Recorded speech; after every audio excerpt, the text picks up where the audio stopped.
Lấy vợ trên vùng cao có khó hay không? Thì bây giờ mình xin mời mọi người cùng trải nghiệm cùng A Phứ nhá. A Phứ xin chào tất cả mọi người nhá. Thì ngày hôm nay là A Phứ đang có mặt ở Mường Nhé nhá mọi người nhá. Đấy. Thì ngày hôm nay thì mình lại có dịp để lên đây để quay video đám cưới nhá mọi người nhá. Nói chung là lần đầu tiên là mình lên đây để quay đám cưới mọi người ạ. Đấy, cũng rất là xa, mình ở xã Sipafin nhá, mà lên Mường Nhé thì cũng 115 cây sao mọi người ạ. Bây giờ đã tầm 5 giờ, 5 rưỡi rồi. Đấy, là mình chuẩn bị vào nhà cô dâu để ngủ nghỉ ở đấy để sáng mai là cô dâu sẽ lên từ nhà trai lên nhá. Thì mình sẽ bắt cái khoảnh khắc ở đấy nhé mọi người nhá. Thì mọi người cùng theo dõi A Phứ để xem ngày mai là những quá trình gì diễn ra nhé mọi người nhé. Và đồng thời là cùng theo dõi những phong tục tập quán của anh em ở đây nhé mọi người nhé.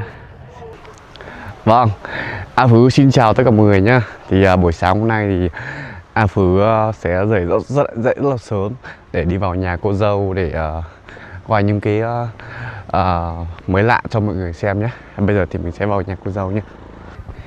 Đây là nhà cô dâu nhé mọi người nhé. Cô dâu này là lấy chồng ở Na Bồng nhé mọi người nhé. Còn nhà cô dâu là ở Mường Nhé mọi người. Đấy, bây giờ mình sẽ đi vào trong này để xem anh em làm trong cái gì trong này nhé. Đấy. Ôi, mọi người dậy rất là sớm rồi. Mình là còn đi hơi muộn đấy. Mọi người là khả năng là dậy từ lúc 2 giờ rồi. Giờ công việc là cũng xong hết rồi. Chỉ còn mới việc là nướng với cả thịt nướng với thịt xào thôi. Còn gà các thứ là chín hết rồi.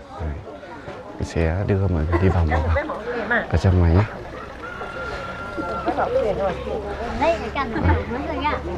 Các anh, các cô, các chị dậy rất sớm. Mọi người thì đang gọt củ đậu này.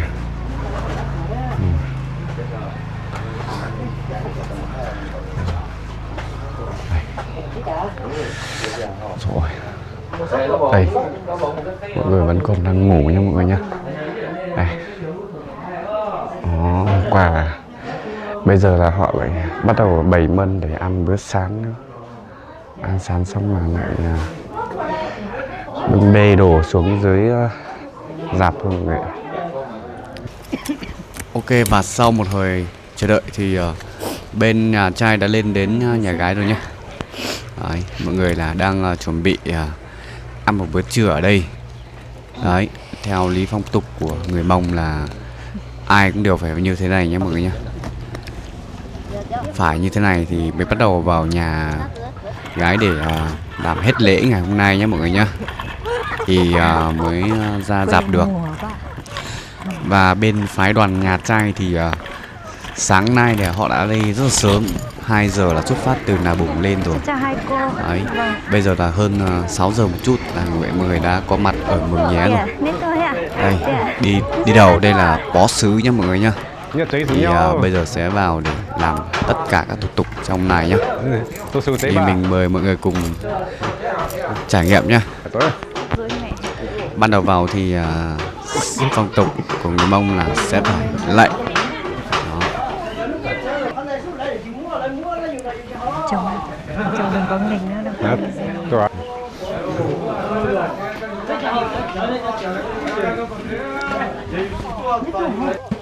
Mình phải công nhận một điều là bà con người Mông rất là đoàn kết, dậy rất là sớm. Thì bây giờ mới có 6 giờ thôi mà tất cả thức ăn uống đã xong hết rồi. Đây là người ta sẽ gọi tập trung để vào đây để bàn bạc và chốt một câu để lắc nữa ra dạt nhá mọi người nhé. Thì toàn bộ quá trình ngày hôm nay thì cũng chỉ như vậy thôi.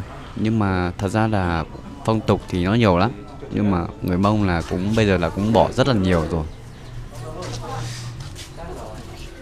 Cũng chỉ lấy mấy cái phong tục chính thôi, phong tục phụ hay là cái gì mà khó quá thì bây giờ người Mông chúng tôi là cũng bỏ hết rồi nhá. Trong này, trên mân này là toàn bộ là các bó xứ là anh em trong nhà, bố mẹ trong nhà nhé mọi người nhá. Thì video của mình thì đến đây cũng là hết rồi. Cảm ơn mọi người rất nhiều nhé.